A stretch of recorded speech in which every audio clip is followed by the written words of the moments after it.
내 승리의 화살들이라는 제목으로 함께 말씀 나누겠습니다. 1차 세계대전 때 많은 전투에 참여를 했다가 다리를 다쳤던 한 청년의 이야기입니다. 이 청년은 전투에서 많은 사람들이 죽어가는 것을 보았습니다. 그리고 얼마 후에 전쟁이 끝났습니다. 전쟁이 끝났는데도 불구하고 여전히 그 전쟁의 후유증 때문에 고통의 나날을 보내야 했습니다. 안 되겠다 싶어서 내가 수도원에 들어가서 수도사가 돼야 되겠다 생각을 했어요. 그래서 수도원에 찾아갔더니 수도원에서 평가를 해보니까 안 되겠다는 거예요. 그래서 거절당하고 돌아왔습니다. 하는 수 없이 요리사가 되기로 했습니다. 많은 노력 끝에 요리사가 되었고 후에 수도원에 요리사가 되어서 들어가게 되었습니다. 그는 비록 요리사로 이제 수도원에 들어갔지만 하나님께 감사했습니다. 그리고 수도사들이 공부를 하고 또 거기에서 수행을 할 때에 그는 부엌에서 요리사로 기도하면서 수행하는 마음으로 요리를 했습니다. 시장을 갈 때에 하나님 좋은 재료를 구하게 하셔서 수도사님들이 잘 먹고 건강하게 해주세요. 또 설거지를 할 때면 하나님 그릇들이 깨끗이 씻기는 것처럼 저의 마음도 저의 영혼도 깨끗하게 씻어주세요. 기도했습니다. 그리고 불을 지피면서도 하나님 이 불이 뜨거운 것처럼 내 마음에도 성령의 불이 임하게 하옵소서 이렇게 기도하면서 봉사를 했어요. 세월이 흐른 후에 이 주방에서 일하던 그 요리사가 수도원의 원장이 됩니다. 어떻게 해서 수도원 요리사가 원장이 될 수 있었을까? 이 청년은 하나님의 말씀 앞에 겸손하게 자기의 일을 열심히 했기 때문에 가능했어요. 자기에게 맡겨진 그 일을 하찮게 여겼다면 어떻게 됐을까요? 불성실하게 했다면 어떻게 됐을까요? 그의 마음에 상처가 있었지만 그래도 거기에서 자기의 일을 묵묵히 감당해 나가는 그와 같은 열심이 있었기 때문에 그가 수도원의 원장이 될 수가 있었습니다. 여러분, 하나님은 하나님 앞에 언제나 열심히 일하고 신앙생활하는 성도를 기뻐하십니다. 저와 여러분도 우리에게 맡겨진 일들을 열심히 감당하고 열심히는 신앙생활함을 통해서 하나님을 섬기는 성도가 되기를 주님의 이름으로 축원합니다. 지난해 중순에 이스라엘은 레바논에 있는 무장정파 헤즈볼라를 공격했습니다. 헤즈볼라가 이스라엘을 공격한다는 첩보를 입수하고 나서 선제 공격을 한 거죠. 그때 이스라엘이 헤즈볼라를 공격하면서 작전명을 세웠어요. 그 작전명이 뭔 줄 아십니까? 북쪽의 화살들이라는 작전명이었어요. 누가 작전명을 지었는지 모르겠지만 아마 오늘 주신 말씀을 알고 있는 사람이 그 뜻을 가지고 북쪽의 화살들이라고 작전명을 붙였을 것이라고 추측을 할 수가 있습니다. 오늘 주신 말씀에 보면은 북이스라엘에서 하나님의 말씀을 선포하고 있던 엘리사 선지자가 병이 들어서 위독하게 되었습니다. 그때 이스라엘의 왕 요아스가 엘리사를 급하게 찾아옵니다. 왕이 엘리사를 찾아온 거예요. 왜 찾아왔을까요? 그 이유는 한 가지입니다. 힘들기 때문에. 당시 북이스라엘은 매우 어려운 상황 속에 있었습니다. 그런데 이스라엘은 힘이 없었습니다. 백성들은 두려움에 떨고 있었습니다. 영적 영도자였던 엘리사가 병에 들어 위독하게 되었다는 거예요. 그러니 의지할 데가 하나도 없는 거예요. 요시야 왕은 지푸라기 잡는 심정으로 아마 엘리사에게 찾아왔을 겁니다. 우리 14절 말씀을 같이 한번 읽어볼게요. 엘리사가 죽을 병이 들매 이스라엘의 왕 요아스가 그에게로 내려와서 자기의 얼굴에 눈물을 흘리며 이르되 내 아버지여 내 아버지여 이스라엘의 병거와 마병이여 하매. 요아스 왕이 엘리사를 찾아왔어요. 그의 앞에 눈물을 흘리면서 슬퍼하면서 뭐라고 했습니까? 내 아버지여 내 아버지여 이스라엘의 병거와 마병이여. 그만큼 요시야 왕은 급했던 거예요. 의지할 곳이 필요했던 거예요. 그래서 내 아버지여 내 아버지여 이스라엘의 병거와 마병이여 외쳤던 거예요. 그런데 놀랍게도 이 말은요, 오래전에 엘리사가 스승이었던 엘리야에게 했던 말이었어요. 말씀을 볼까요? 열왕기 하 2장 12절 말씀인데요. 같이 읽겠습니다. 엘리사가 보고 소리질러 이르되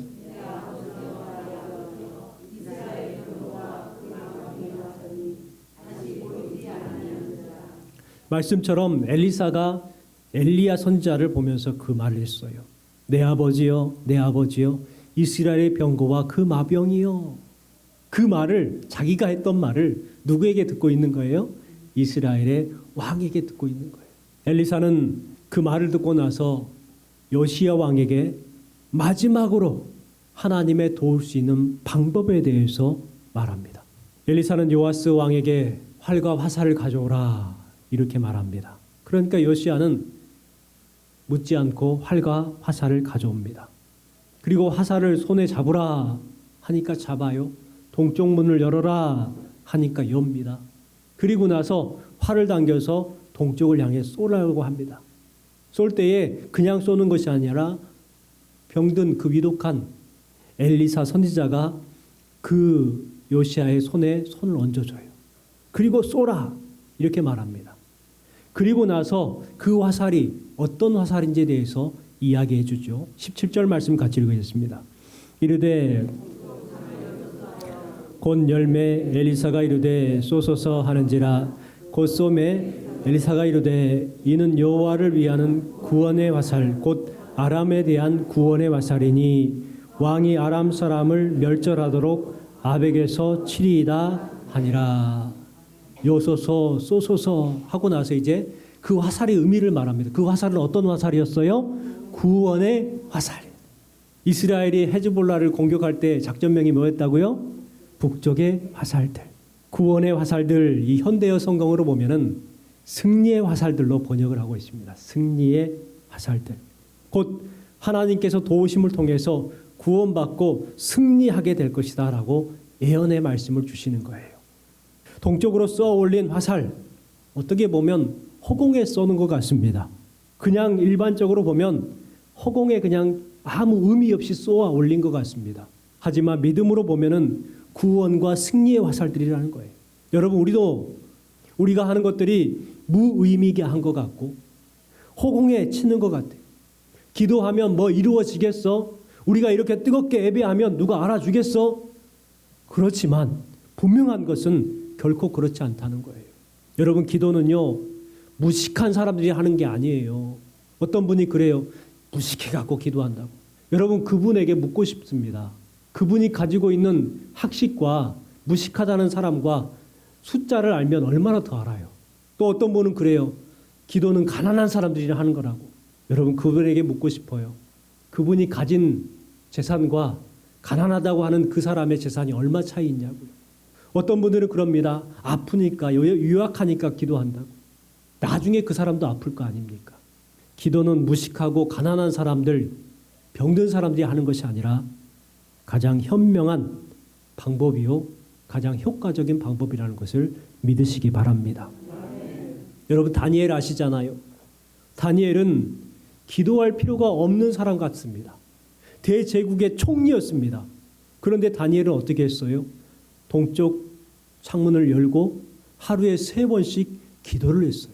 그는 하나님의 도움 없이도 충분히 잘 먹고 잘 살 수 있는 학식이 있었고 권세가 있었단 말이에요. 그런데도 불구하고 그는 끊임없이 하루에 3번씩 기도를 했어요. 그가 돈이 없어서 그랬을까요? 가난해서? 무식해서 그랬을까요?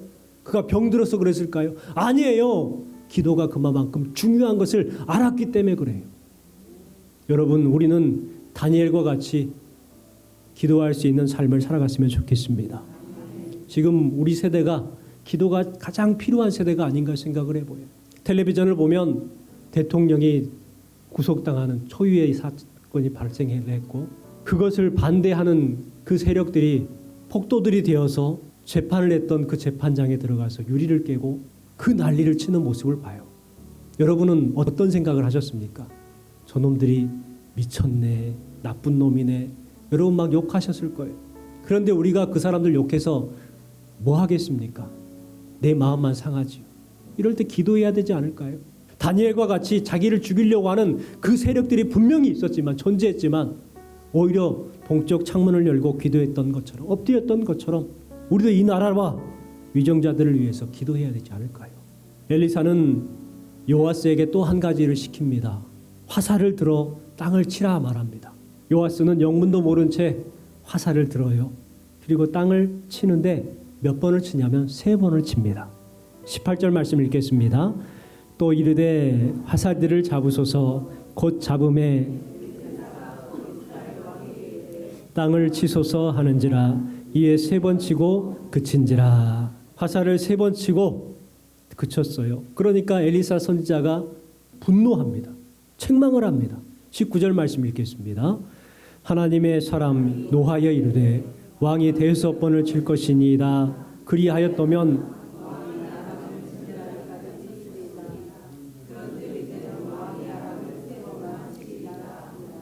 세 번만 치면 어떡하냐는 거예요. 완전히 진멸할 수 있도록 계속해서 쳐야 했는데 왜 3번만 쳤냐 이거죠. 그래서 3번을 쳤기 때문에 하나님께서는 왕에게 3번의 승리만 주실 겁니다. 이렇게 유언을 남기고 거기에서 죽습니다. 여러분, 우리에게도 승리의 화살이 필요해요.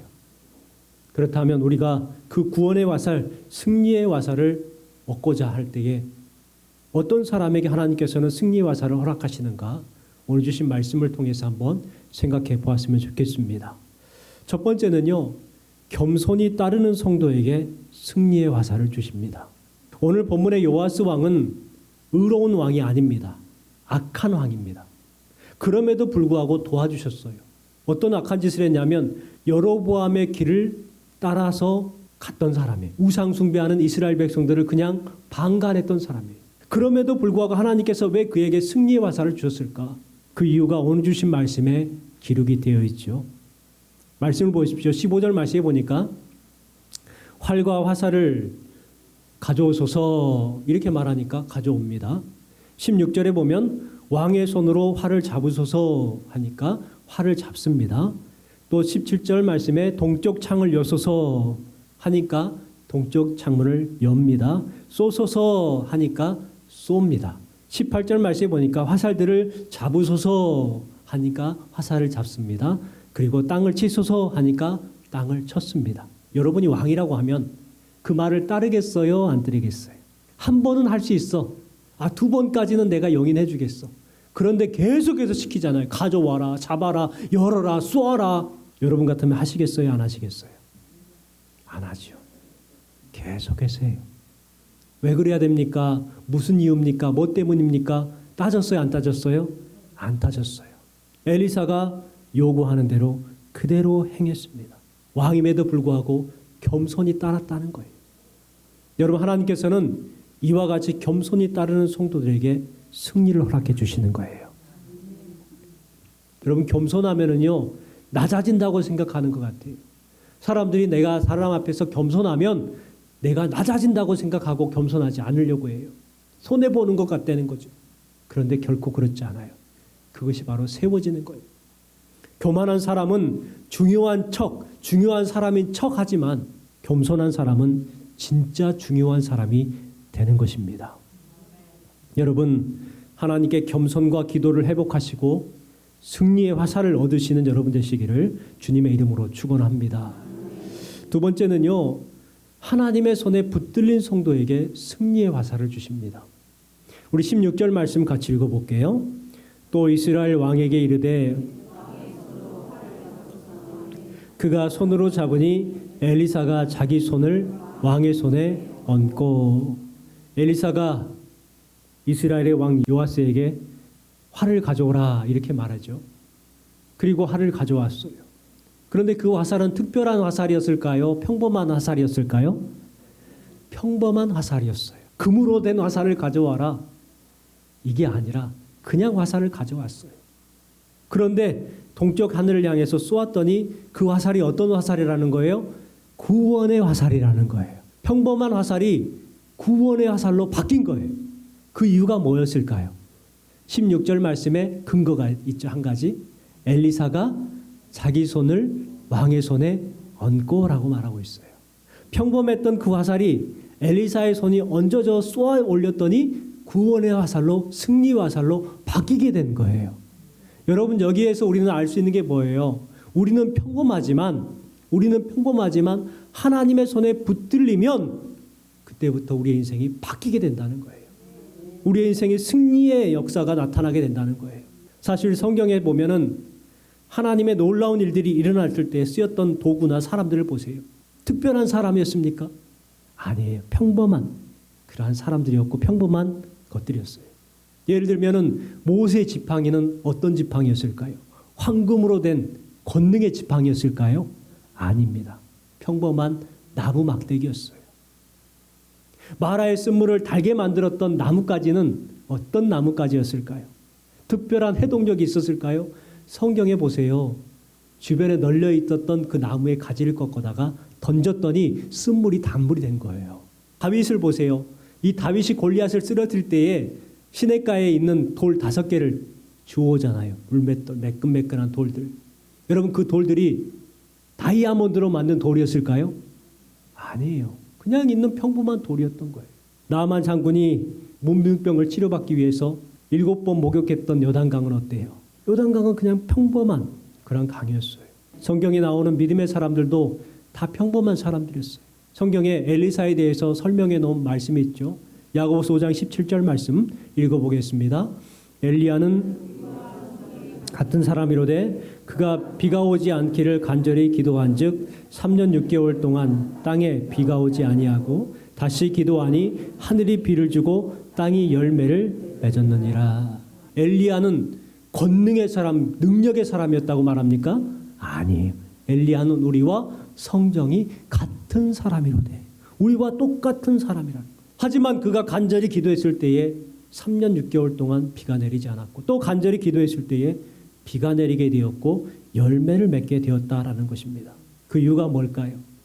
하나님의 손에 붙들린 사람이었다는 거예요. 여러분, 평범하지만 기적의 통로가 될 수 있었던 이유는 한 가지입니다.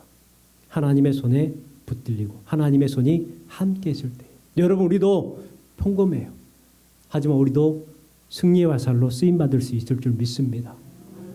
1kg의 쇳덩어리를 고물상에 갖다 주면 얼마를 받나요? 약 350원. 최고 잘 받으면 350원을 받는데요. 그런데 이 쇳덩어리를요, 대장간으로 가지고 가가지고 말 발굽을 만들면 얼마를 받느냐면 12,000원을 받을 수 있대요. 그런데 이것을 바늘을 만드는 공장으로 갖고 와서 바늘을 만들게 되면 많은 바늘을 만들겠죠. 그래서 얻을 수 있는 수익이 얼마 정도 되냐면 30만 원 정도 된대요. 이 쇳덩어리를 면도날 만드는 공장으로 가져가서 면도날을 만들게 되면 똑같은 쇳덩어리인데 300만 원을 받을 수가 있대요. 그리고 이 쇳덩어리를 스위스에 있는 시계 장인에게 갖다 줘서 시계를 만들게 되면 그 시계는 얼마가 될까요? 30억이 넘게 된대요. 여러분, 그래요. 누구 손에 들려있느냐. 똑같은 평범한 쇳덩어리지만 누구 손에 들려있느냐에 따라서 가치가 완전히 달라지는 거예요. 그런 것처럼 여러분, 저와 여러분이 하나님의 손에 붙들려 있다면 어떻게 될까요? 여러분의 인생이 하나님의 손에 올려지시길 주님의 이름으로 축복합니다. 여러분의 재능과 은사와 꿈, 그리고 여러분의 가정과 자녀들이 하나님의 손에 올려져야 돼요. 하나님의 손에 붙들려야 돼요. 그럼을 통해서 승리의 주인공이 되기를 주님의 이름으로 축원합니다. 마지막 세 번째는 끝까지 멈추지 않는 성도에게 승리의 화살을 주십니다. 18절 말씀을 다시 한번 읽어볼게요. 또 이르되 곧 지붕에 엘리사가 또 이스라엘 왕에게 이르되 땅을 치소서 하는지라 이에 3번 치고 그친지라. 엘리사가 화살을 들으라고 말을 했어요. 그래서 화살을 들읍니다. 순종한 거죠. 그리고 땅을 치소서 하니까 그 말에도 순종하여서 땅을 쳤어요. 그런데 몇 번 쳤어요? 3번만 쳤어요. 누구의 생각일까요? 엘리사의 생각이었을까요? 요시야 왕의 생각이었을까요? 요시야 왕의 생각이에요. 자기 생각. 3번만 치고 마니까 엘리사가 화를 내죠. 왜 3번만 쳤냐는 거예요. 왜 순종의 한계를 당신이 정하냐는 거예요. 화살을 땅에 치는 행위는 승리에 대한 상징적인 행위라고 분명히 이야기를 했어요. 17절 말씀에 보면 이 화살은 구원의 화살이요 승리의 화살입니다 라고 분명하게 이야기를 해줬어요. 그럼을 통해서 아람 사람을 멸절하도록 아벡을 해서 치리이다 분명하게 이야기를 했어요. 그러면 그 승리를 위해서 땅 3번만 때려야 돼요? 아니에요. 화살이 부러질 때까지 때려야 될 거 아니에요. 그런데 왜 3번만 때렸을까요? 자기 생각에 3번만 때리면 괜찮겠지라는 거예요. 여러분, 요시야 왕이 하나님의 말씀을 온전히 신뢰했다면 화살이 부러질 때까지 계속해서 땅을 쳐야 마땅했을 겁니다. 정말 승리를 원했다면 치고 또 치는 것이 당연했을 거예요. 그런데 요시야 왕은 3번만 쳤습니다. 그리고 족했습니다. 이와 같은 순종은 형식적인 순종이라고 말합니다. 순종하는 것 같지만 형식만 갖춘, 흉내만 내는 순종을 말합니다. 요아스는 분명히 엘리사의 말에 순종을 했습니다. 땅을 쳤습니다. 안 친 게 아니에요. 분명하게 쳤어요. 그런데 요시야를 통해서 우리의 문제를 발견할 수가 있죠. 우리가 하나님께 순종하지 않는 것이 아니에요. 순종합니다. 그런데 순종의 한계를 누가 정해요? 내가 정해요. 순종을 하면서 내 생각으로, 내 방식대로, 내 계산대로 순종하려고 합니다. 그래서 내가 그동안 이렇게 순종해서 했는데 왜 나한테 계속해서 하라고 하냐고, 왜 나만 해야 되냐고, 그렇게 투정 부리고 시험에 빠지는 성도들이 너무나 많다는 거예요. 순종의 한계를 자기가 정하고 요시야 왕처럼 3번 때려놓고 다 할 것 다 한 것처럼 그렇게 여긴다. 나는 예배 드릴 것 다 예배 드렸다. 나는 하나님 앞에 드릴 것 다 드렸다. 나는 봉사할 것 다 봉사했다.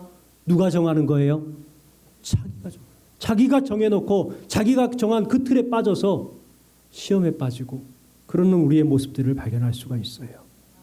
그런데 하나님께서는 단 한 번도 우리에게 너 스스로 한계를 정하라 말하지 않습니다.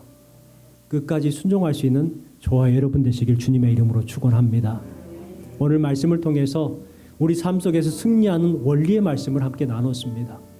우리가 어떻게 해야 승리의 화살을 얻을 수 있느냐? 겸손히 따를 때, 하나님의 손에 붙들릴 때에, 끝까지 멈추지 않는 삶을 살아갈 때에 우리 또한 승리의 화살, 구원의 화살을 얻게 될 줄 믿습니다. 여러분 승리의 화살을 소유하시고 더 나아가서 여러분이 승리의 화살로 쓰임받는 여러분 되시기를 주님의 이름으로 축원합니다.